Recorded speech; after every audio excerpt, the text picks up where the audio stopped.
Hola, hola, ¿cómo están? ¿Cómo andan? Bueno, en el video de hoy vamos a hablar y a leer del tema de fisiopatología del ayuno. Es un tema que está buenísimo, a mí particularmente me encanta todo lo que es metabolismo, esto sería lo que es metabolismo intermedio, para entender un poco qué es lo que pasa o cómo funciona nuestro cuerpo cuando no ingesta alimentos. Y esto nos sirve para entender un montón de cosas, ¿sí? Desde el ejercicio hasta un paciente crítico, y ver realmente cómo funciona. Entonces, bueno, voy a leer de un libro, después les voy a mostrar una imagen, pero que leí en la Universidad de Buenos Aires, en la cátedra de alimentación de fisiopatología del niño. Es un libro sobre desnutrición infantil, de editorial Corpus. Está buenísimo, yo me acuerdo que amé este libro y siempre me quedó presente que la parte de la fisiología del ayuno me había gustado mucho. Entonces, bueno, lo pude conseguir y voy a leer de acá. O sea que es un libro usado en una cátedra de desnutrición de la Facultad de Medicina de la Universidad de Buenos Aires. Así que bueno, vamos a empezar a leer. Dice fisiopatología del ayuno. Para tener una mejor visión del comportamiento metabólico del organismo, es conveniente clasificar 5 estadios diferentes de ciclo ayuno-comida, todos ellos caracterizados, en mayor o en menor medida, por el déficit exógeno de alimentos. Entonces acá, para entenderlo mejor, vamos a hablar de 5 estadios. El estado postprandial, que es inmediatamente después de comer. Después vamos a tener un estado postabsortivo, que es después de una noche, o sea, más o menos 12 horas de ayuno. Después, entonces ahí tendríamos lo que sería el post-absortivo, sería el que sucede después de comer una noche, o sea, después de 2 horas de ayuno. Un estadio de inanición temprana, que sería desde los 3 hasta los 7 días sin ingesta de alimentos. Uno de inanición tardía, que es cuando los niveles de nutrientes en el plasma son estables a pesar de ese ayuno. Y un estado terminal, cuando las reservas de combustible se encuentran completamente agotadas. Un balance de nutrientes negativo actúa como un mecanismo de estrés metabólico, produciendo cambios hormonales que tienden a modular la adaptación y permitir la supervivencia. Esta respuesta es diferente en cada una de las fases del ciclo ayuno-comida y está orientada básicamente a utilizar al máximo las reservas de triglicéridos, preservar en la manera de lo posible la masa proteica y mantener en todo momento la disponibilidad de glucosa en los tejidos. Entonces, ¿qué es lo que vamos a comer? Ay, perdón, lo que vamos a querer o intentar mantener es preservar la masa magra, la masa proteica y asegurar esa disponibilidad de glucosa a los tejidos. Ese va a ser nuestro fin último, ¿sí? Preservar masa magra y disponibilidad de glucosa en los tejidos. En los cambios hormonales, uy, que toqué. En los cambios hormonales intervienen la insulina, el glucagón, la somatotrofina u hormona de crecimiento, el cortisol, la aldosterona, las catecolaminas, los factores de crecimiento insulinosímiles, las hormonas tiroides y la leptina. Todas estas actúan por sí mismas a través de una estrecha interrelación, con el objetivo común de producir un autocanibalismo. Atentis, ¿eh? Entonces todas estas hormonas van a producir un autocanibalismo, o sea, vamos a ir degradando estructuras nuestras para de ahí ir sacando la energía. ¿Estamos? Bueno, este era un cuadrito que justamente hablaba sobre este estado de desnutrición, ¿no? Que no lo leí en la introducción, pero habla de una deficiencia, de una acomodación, de una adaptación y luego ya viene la enfermedad por carencia. Bueno, y en estos estadios de acomodación y adaptación vamos a tener las alteraciones bioquímicas, que es lo que vamos a intentar comprender ahora. Termina de tomar un mate. Ustedes de paso, si quieren, pueden volver a leer algo de eso. Bueno, entonces, esto significa obtener el propio organismo, la energía y las proteínas que no se pueden obtener a través de la dieta. Las alteraciones endocrinas se presentan muy precozmente, mucho antes que las manifestaciones clínicas. Entonces vamos a ir viendo todo el endocrino y después se va a manifestar en la clínica. Pero esas proteínas que no obtenemos de la comida las vamos a sacar de nuestro propio organismo. Bueno, vamos con el punto 1, que sería la relación insulina-glucagón. Entonces, lo que vamos a hacer, ¿sí? Para entender qué es lo que sucede en este ayuno, vamos a ir viendo a los distintos protagonistas que van a ir generando distintas respuestas en el ayuno. y vamos a ir estudiando a estos. Vamos a estudiar a qué es lo que pasa con la insulina glucagón, qué es lo que hace la somatotrofina, qué va a hacer el cortisol, qué van a hacer las hormonas tiroideas en este estado de ayuno. Relación insulina-glucagón. En condiciones normales existe una alternancia de los nutrientes que se usan como fuente de energía y que es regulada principalmente por la relación entre insulina y glucagón. La ingesta, cuando uno come, estimula la secreción de insulina que facilita el almacenamiento de grasa en el tejido adiposo, la utilización de glucosa como sustrato de energía y la degradación de urea del exceso de aminoácidos.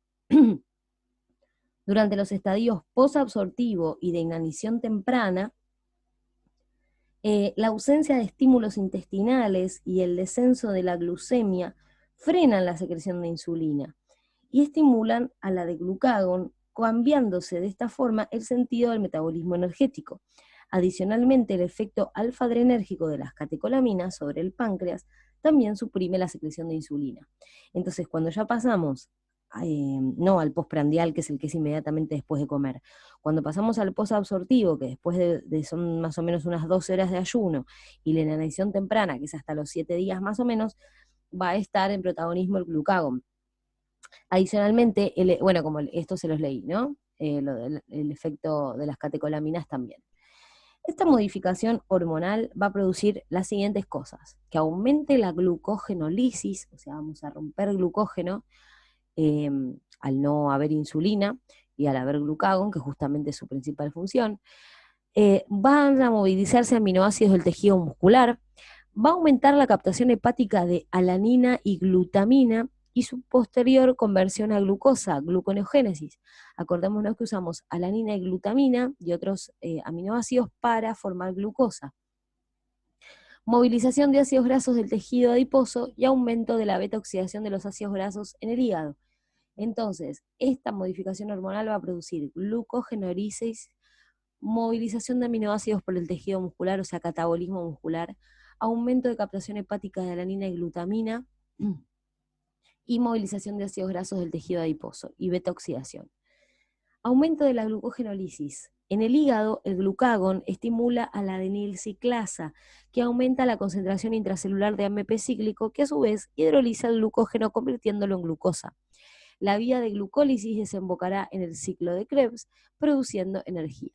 Los depósitos hepáticos de glucógeno se agotan en las primeras 24 horas de ayuno.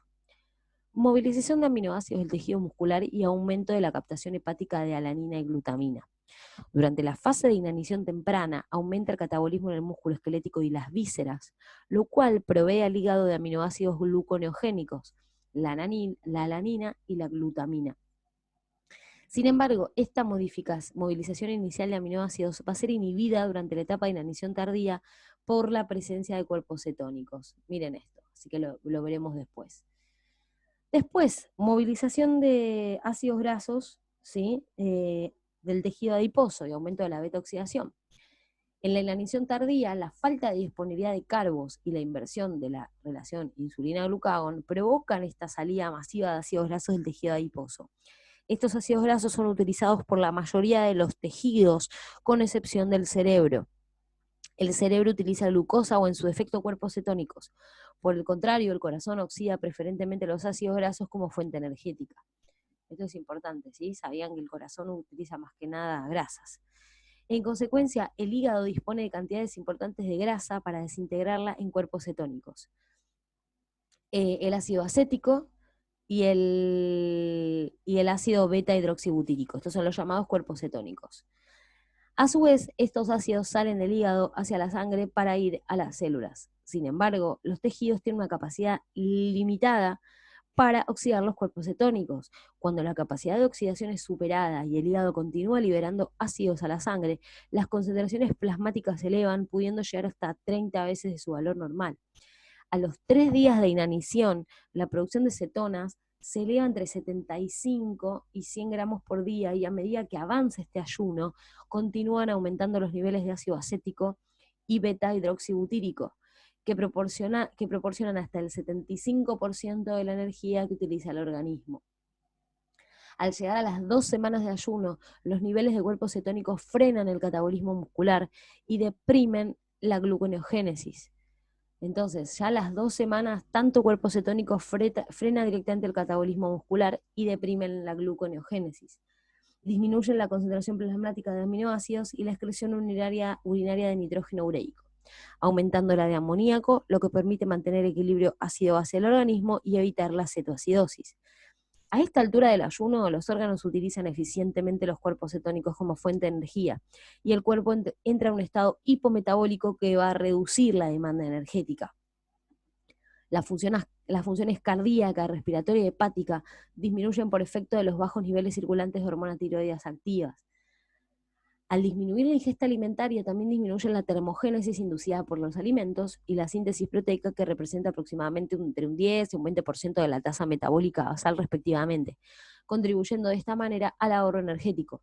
Cuando el tejido adiposo se agota y ya no se puede obtener más energía a partir de las grasas, los niveles de ácido acetoacético, y beta-hidroxibutírico, que frenaban el catabolismo muscular, descienden. Esto cuando ya no tenemos reserva de grasa, ¿no? Entonces, es entonces cuando se va a reiniciar la movilización de los aminoácidos. La alanina liberada ingresa a la gluconeogénesis y el resto de los aminoácidos es reutilizado en la síntesis de proteínas funcionalmente más importantes, por ejemplo, las plasmáticas. Acá hablamos de reciclado de proteínas. En el gráfico 6.1 se muestra el efecto del ayuno sobre los depósitos de glucógeno, grasas y proteínas. Vamos a ver el dibujito, el gráfico va.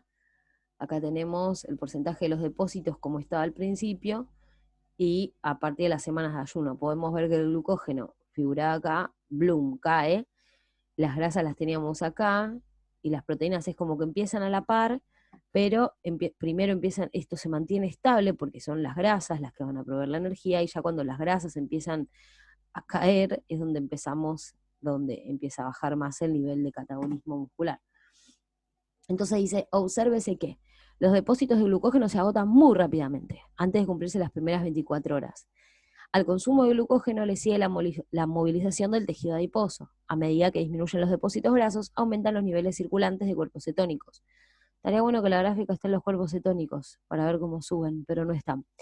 La movilización de proteínas es menor en los primeros días, en donde la energía se obtiene a partir de las grasas.